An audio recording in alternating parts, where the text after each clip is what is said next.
Hello everyone, welcome back again to my YouTube channel. My name is Kevin Saili. Pada YouTube channel ini, teman-teman akan menemukan informasi menarik seputar cryptocurrency. So, if you do cryptocurrency, make sure kalian subscribe channel ini. Teman-teman, welcome back again untuk update alts. Jadi kali ini kita akan ngebahas satu koin, yaitu Atom atau Cosmos. Dan sebelum saya masuk, saya pengen sekali lagi ya turut prihatin teman-teman buat Luna holders ya, karena Luna ternyata udah delisted ya.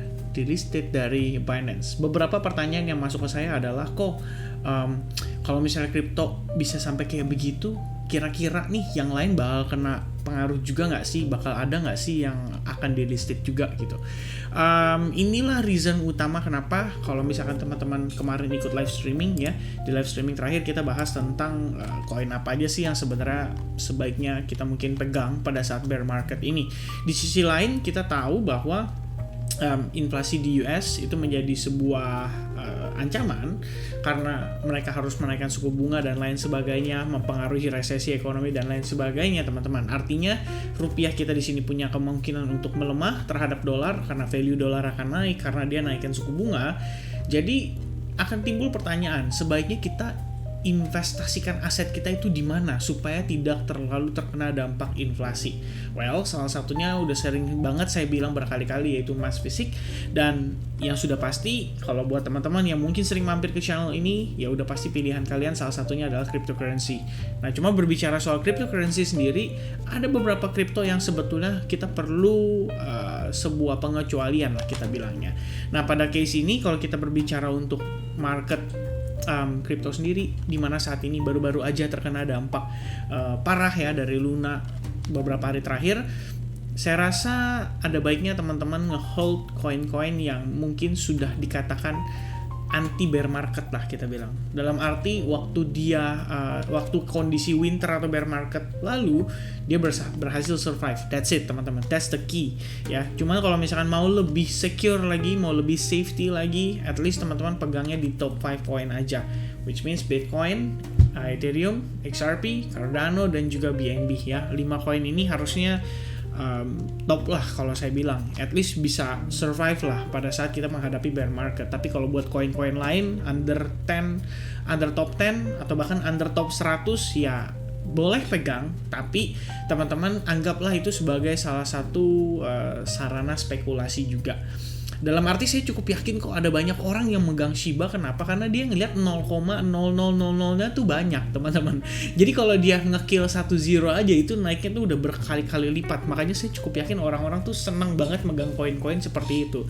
Tapi pahamilah bahwa koin-koin seperti itu belum tentu survive pada saat bear market atau pada saat winter. Yang sudah proven itu adalah koin-koin dengan top market cap, dan ya itu yang menjadi pertimbangan. Nah, terus kenapa sih saya bahas Atom atau Cosmos? Well, menurut saya Atom atau Cosmos adalah salah satu koin yang mungkin bisa dipegang juga, tapi dalam tanda kutip atau dengan catatan kalau saya pribadi hanya biasanya mengalokasikan mungkin sekitar 2-3% aja dari keseluruhan portofolio saya di cryptocurrency untuk koin-koin yang seperti Atom misalnya, atau misalkan seperti sebut saja Zilliqa mungkin paling 1-2% aja portofolionya. Rune atau Thorchain, atau misalkan kita bilang apa lagi ya banyak lah ya teman-teman lihat banyak banget koin yang saya bahas di dalam YouTube channel saya ya. Beberapa ada yang saya consider sebagai investment jangka panjang seperti MetaHero. Beberapa teman-teman selalu tanya, kok MetaHero gimana ya. Dari MetaHero saya lumayan profit, tapi saya juga masih keep koinnya karena saya merasa ini project untuk long term ya. Sukses atau enggaknya kita nggak ada yang tahu, tapi yang pasti selama kita sudah ambil sebagian modal, sudah ambil sebagian profit kita, ya udah cukup gitu loh. Sisanya biarkan saja untuk jangka panjang. Lagi pula saya dari si MetaHero sendiri dapat kesempatan untuk mendapatkan koin Everdome, dan dari Everdome saya juga profitnya lumayan. Jadi ya bisa dibilang teman-teman kita belajar lah untuk menjadi investor jangka panjang. Yang penting adalah uangnya taruh sana cepret. Kita pahami dulu projectnya secara fundamental jangka panjangnya seperti apa, bisa survive atau enggak, dan kira-kira bisa menjadi solusi dari permasalahan di seputaran blockchain ini atau tidak di masa depan.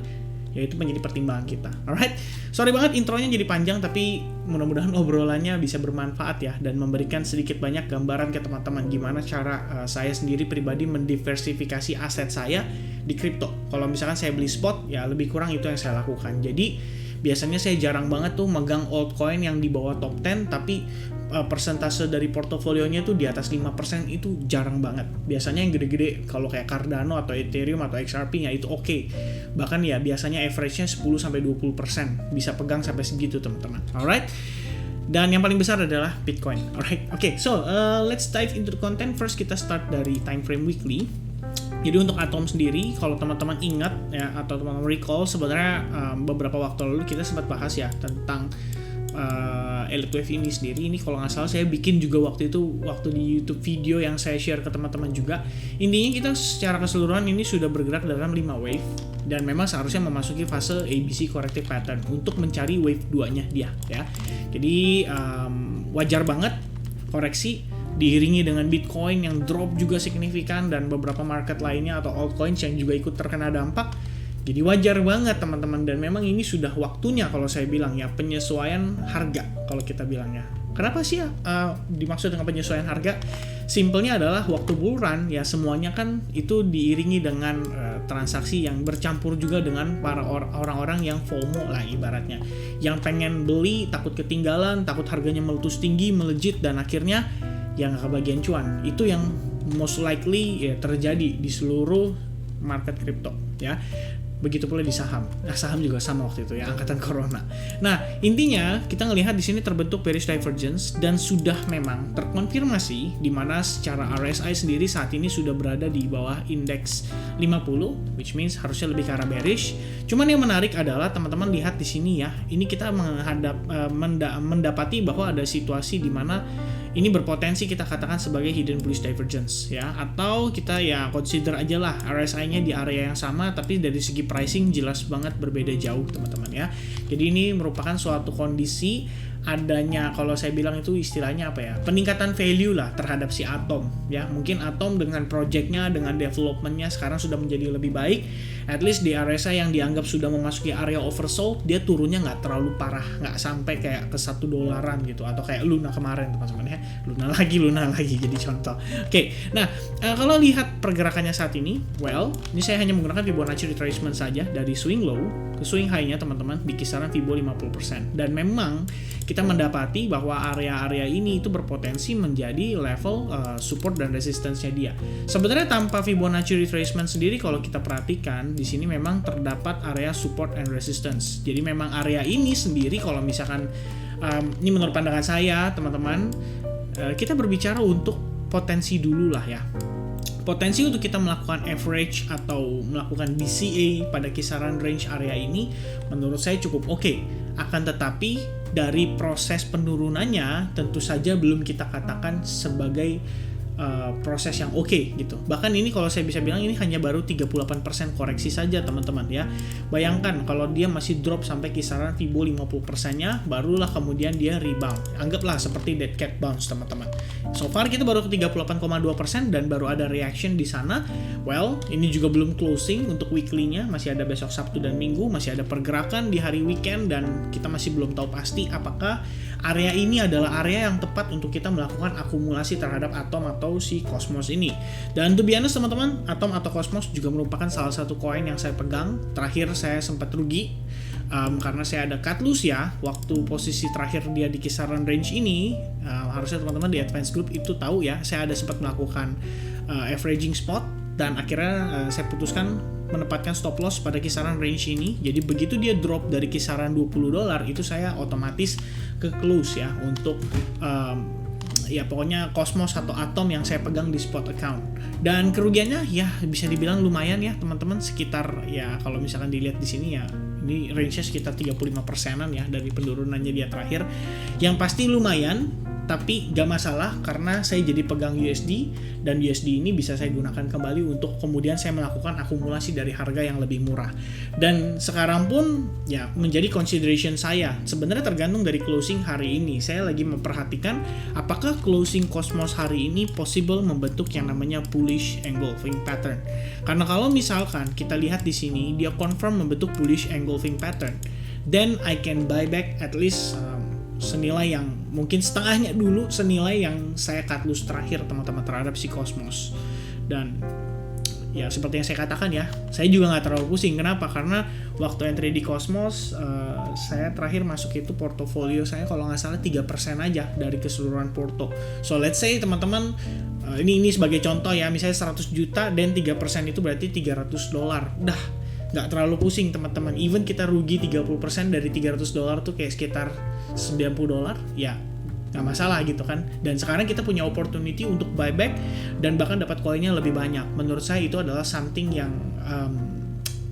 ya cukup oke lah in terms of memanage resiko ya, daripada kita ngehold terus ya jumlah koinnya masih sama tapi ya begitu teman-teman. Nah, biasanya untuk melakukan itu sometimes kita perlu yang namanya technical analysis. Makanya kita perlu tahu area-area critical atau area-area crucial yang mungkin saja kalau misalkan dipatahkan itu bisa ngebawa market atau harga suatu koin turun sampai lumayan signifikan. Dan pada case-nya Atom sendiri ya, ini seperti yang teman-teman lihat di sini, saya menandai sekitaran area sini sebagai support dan resistance. Untuk bagian atasnya sendiri ya ini kisaran range ini ya, $21 atau $20, karena seperti yang teman-teman lihat terakhir saya memang melihat adanya semacam symmetrical triangle pattern terbentuk pada si Atom. Jadi kalau misalkan memang saya beli, saya perhatikan resikonya, maksimal saya rugi adalah di bawah $21 itu, dan ya sudah terjadi ya. Jadi ini sekaligus menjadi bahan pembelajaran buat teman-teman gimana sih kita memanage resiko dari sebuah koin gitu. Jangan kalau misalkan udah turun sejauh ini teman-teman baru kepikiran apa kita cut loss aja ya, gara-gara case Luna kemarin jadi kena fear kan. Jadi kadang-kadang orang ada yang takut kayak, aduh takut nih jangan-jangan bisa sama nih kayak Luna, apa mendingan cut loss dulu aja ya, exit aja deh total dari crypto market, karena banyak yang panik, banyak yang kita bilang yang trauma lah gara-gara case Luna kemarin. Makanya dari sana saya kemarin langsung bikin live streaming tersebut saya ngebahas tentang gimana sebenarnya harusnya kita manage risiko daripada transaksi kita. Dan poin kuncinya itu adalah satu, stop loss teman-teman ya, pasang pengaman atau seatbelt. Alright, nah itu untuk pergerakan si Atom sendiri ya, sekiranya itu sedikit banyak strategi saya untuk buyback si Atom. Saya perhatikan untuk supportnya major di kisaran $8, dan untuk closing hari ini juga akan menjadi penentu saya dalam taking action. Kalau misalkan dia bisa membentuk bullish engulfing setelah penurunan yang begitu hotnya ini teman-teman, saya pikir ini adalah situasi yang baik untuk start buyback si Atom atau Cosmos. I think that's it teman-teman ya untuk si Atom dan Cosmos.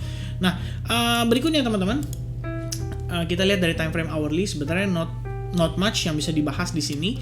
Saya cuma pengen liatin dari time frame yang short termnya aja atau 1 jam. Mungkin buat teman-teman yang masih ada aktivitas trading di leverage atau di futures, ini bisa jadi pemanfaatan. Well, basically saya ngelihat ini masih dalam keadaan turun. Kenapa?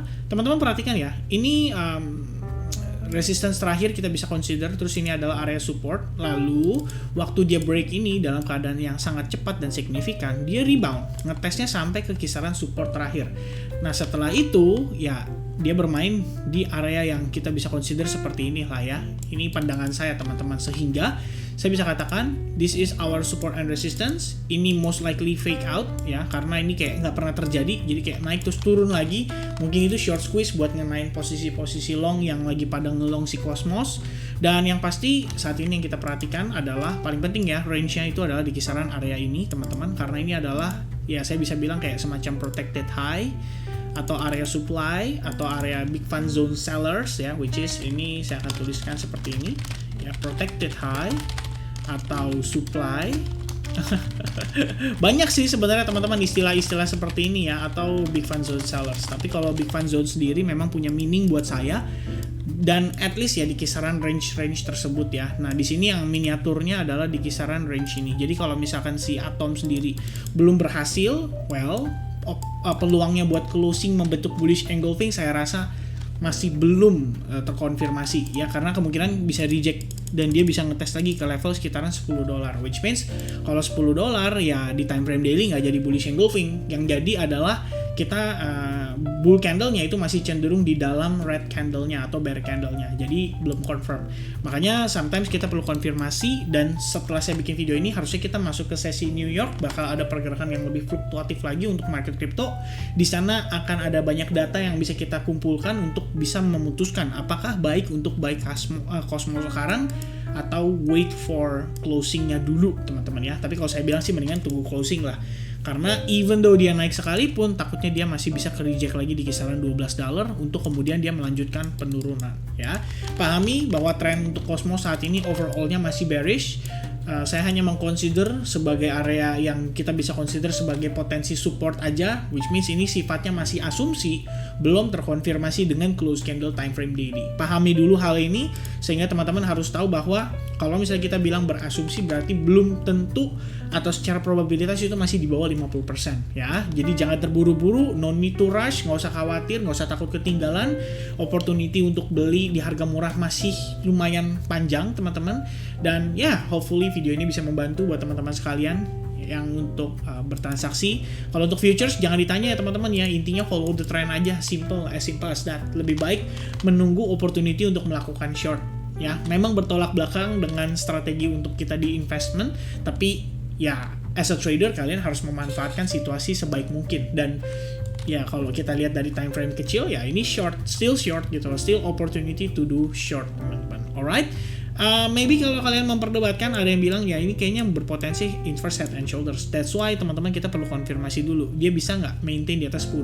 Kalau dia fail, dia breakdown lagi, ya udah pasti lanjut penurunan. Jatuhnya ini kayak lower high, and then potentially lower low, lower high, and then lower low, lower high, and then potentially another lower low. Alright.